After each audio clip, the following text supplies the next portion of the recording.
Hi guys, welcome back. In this lesson we're going to look at Miles Davis's tune Blue and Green. So Blue and Green is a very interesting tune.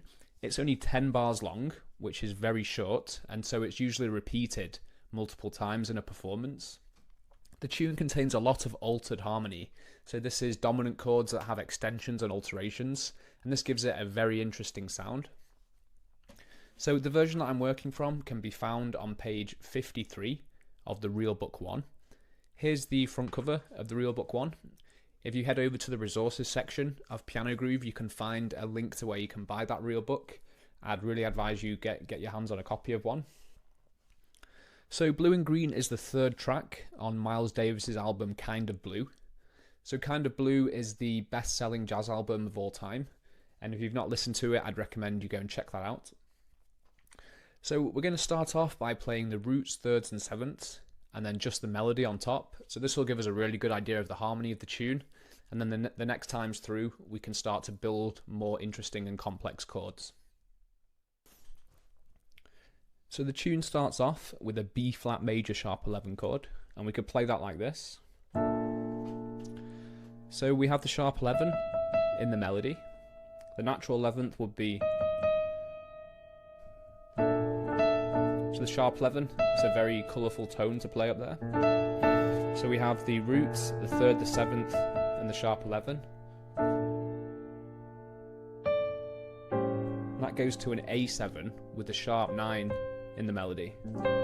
So the natural 9 of A7 would be B, but we have C in the melody.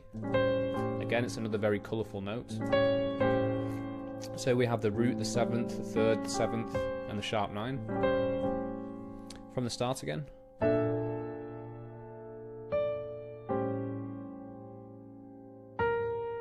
And then we go to D minor 7, and then to D flat 7. So that's like a 2-5, but using the tritone, which is D flat instead of G.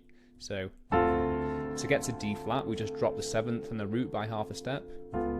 So D minor 7, D flat 7, and then to C minor 7 with the 11 in the melody, to F7. So it says F7 flat 9. We'll come back to that later, so just play a normal F7 for now. We've got the root, the 7, 3, and the 13 in the melody. So this goes down to a B flat major chord again. So we've got the sharp 11 in the melody. This time it's an octave down, so we started up here. So I didn't play the third in this, we just got the root, 7, sharp 11, and that's because the third comes next. We have... So there's not really much point playing it at the start. So let's just run through all that again.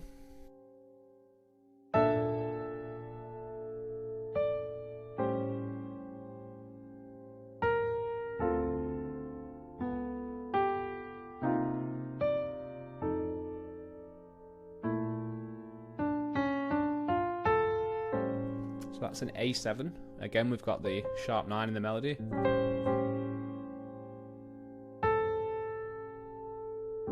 So that's a D minor 7. You can see I've gone to play the third down here.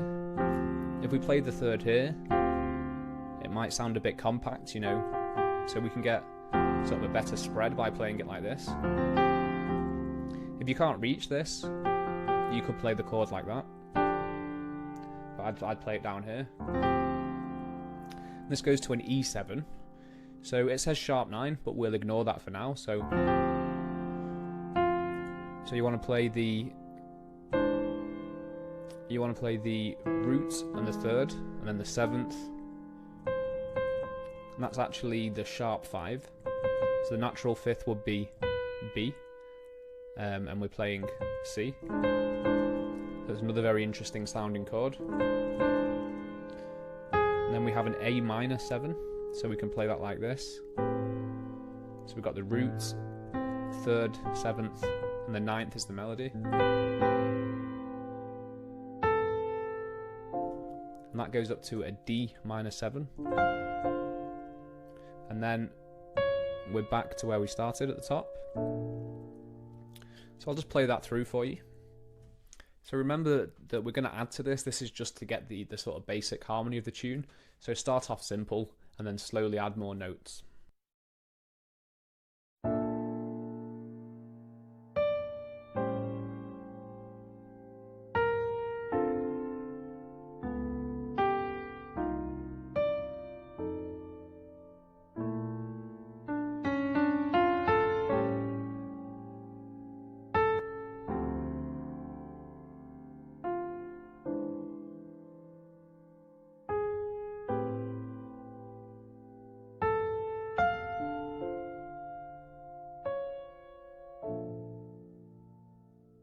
So now let's run through it again, but let's add some extra chord tones in there.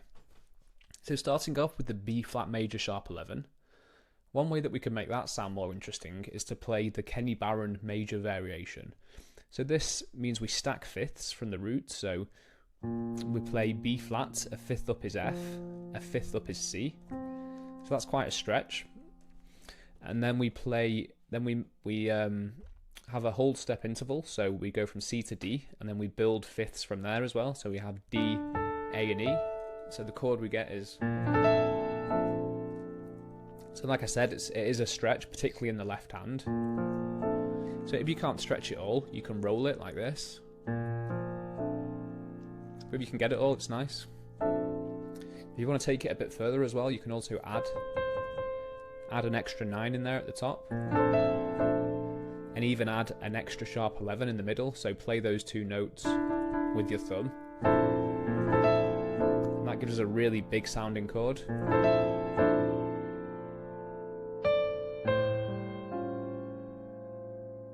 So here I've played the flat 13 with my right hand. So that's without. You can hear it adds a bit more tension because it's an alteration. It's the flat 13. So from the beginning.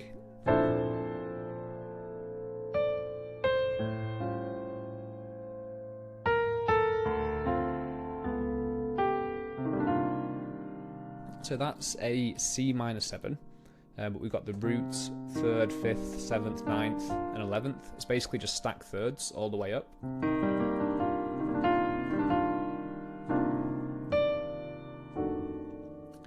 So this is an upper structure. An upper structure is when you play a triad on top of a dominant chord. So you can see in my left hand I've got the root, the flat 7, and the major 3rd. So that defines the F7 sound. And in the right hand I've got a D major triad, and that gives us the 13th, the flat 9, and the 3rd. And I've also doubled the 13. So that gives us a very sort of thick sounding chord. So if none of that makes sense to you, I'd go and check out the lesson that I've made on upper structures. So it's a really useful lesson. I explain what upper structures are, and I actually use this tune as an example and apply upper structures to most of the chords in here. So you'll find that useful if that's new to you. So from the top, B flat major sharp 11. We could also add some movement in here. So there I just played, that's a left hand voicing, so it's a sharp 9, sharp 5 voicing for A7. We've got the root, the sharp 9, the 3, and the flat 13. And then you can just play the same chord but with the flat 9. Because this is the sharp 9 and this is the flat 9 of A7. So let's just play that again.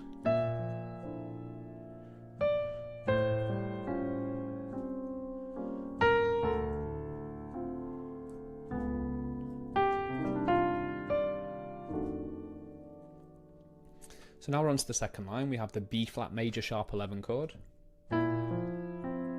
It's quite nice to roll that up and then play the 9 at the top.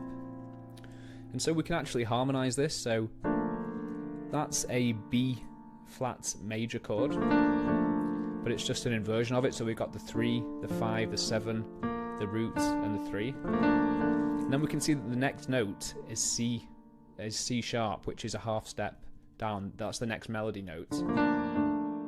The melody note is currently D, so we can just move everything down a half step. And and then back, because the melody note goes back to D. And then the next notes are all parts of a B flat major arpeggio. So we already have them down. The next note is F. So you can see we have F down here. So we can just move the notes up. So I'm not actually playing any different notes. I'm just changing the order of them. We can see the next note is an A, which we have down here.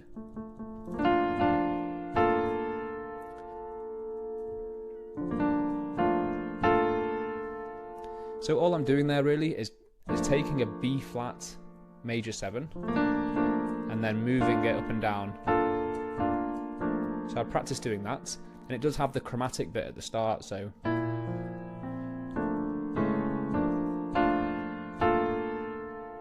but it sounds nice. It adds a sort of a lot of depth to the melody.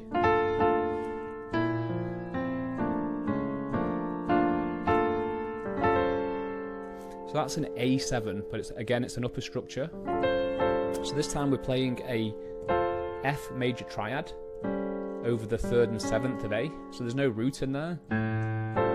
That's what it would sound like with the roots.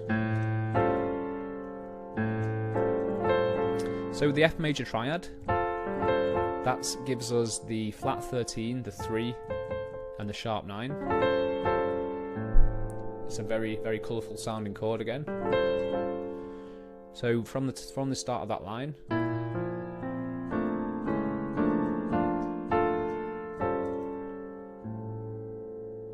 and then we go to a D minor 7. So the 11 is in the melody. So we can play a Kenny Barron voicing. So remember, the Kenny Barron chord is perfect when you have the 11th in the melody on a minor chord. So let's play that line again.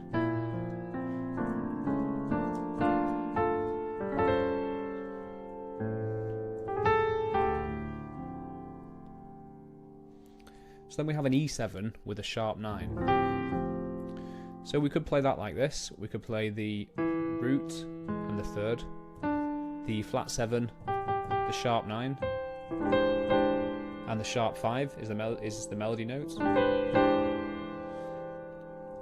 So coming from the D minor 7,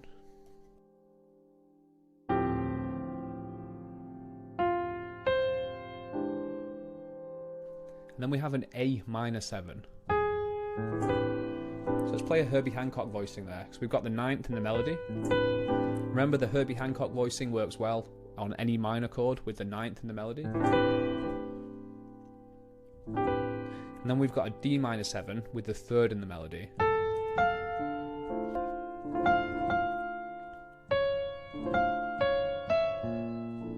We're back to the top again. So just let me run through all that for you.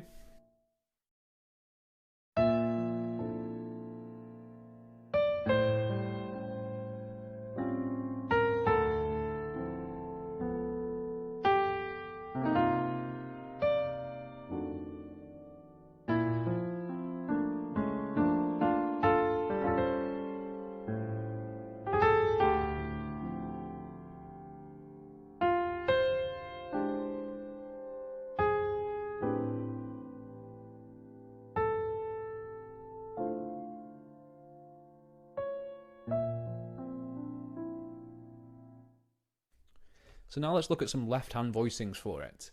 So left-hand voicings are what you'd want to play if you were in a trio setting or if you were improvising with your right hand. So starting at the top of the form, we have a B flat major sharp 11 chord. We could play it like this. So that's the 7, the root, the 3, and the sharp 11. So you can see that it's basically an inversion. It's not rootless, but the sort of close proximity of the 7th and the root, it makes the chord sound like a rootless voicing, which is nice.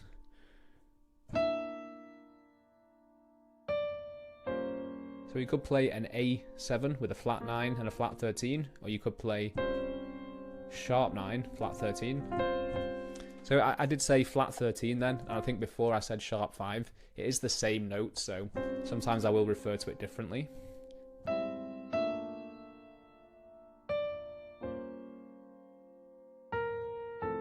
It's just a D minor 7 left-hand voicing. We can play the 3, 7, and 9 for D flat 7. A C minor 7. That's a nice voicing for an F7 with a flat 9. We've got the flat 7, the flat 9, the 3, and the 13. And then back to the same voicing for B flat major sharp 11.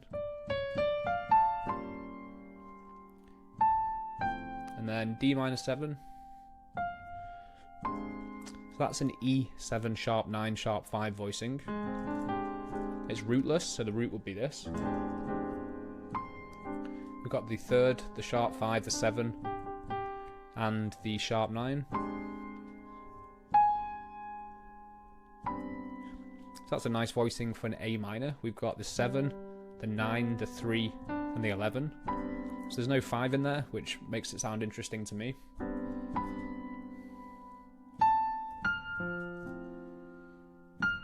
So I have got quite high up there. You could still play it down here.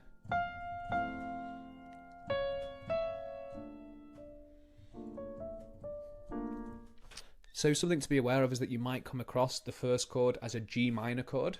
So instead of playing B flat major sharp 11, you can play... It also sounds very nice. So we've got the root, the 5th, and the minor 3rd. And then we just play an F major 7 chord in our right hand. So that gives us the minor 7th, the 9th, the 11th, and the 13th.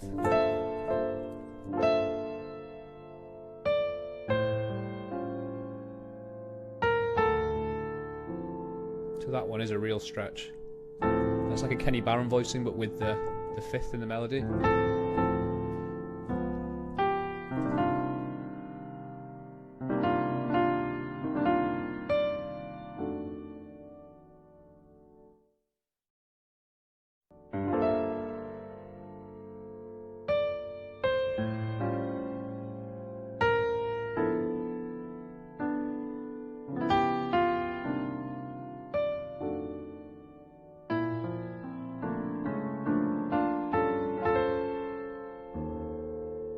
So there I played the tritone of A in the bass. So A and E are a tritone apart, so that means for dominant chords, you can play E in the bass. So it changes the chord from A7 to E flat 7. Sorry, I meant you can play E flat in the bass, not E. So E flat and A are a tritone apart. So what I did there was I ran up the B flat major, and then hit the E flat low down. And this is nice because it has a chromatic step down into the D minor 7, so I'll just run through that again.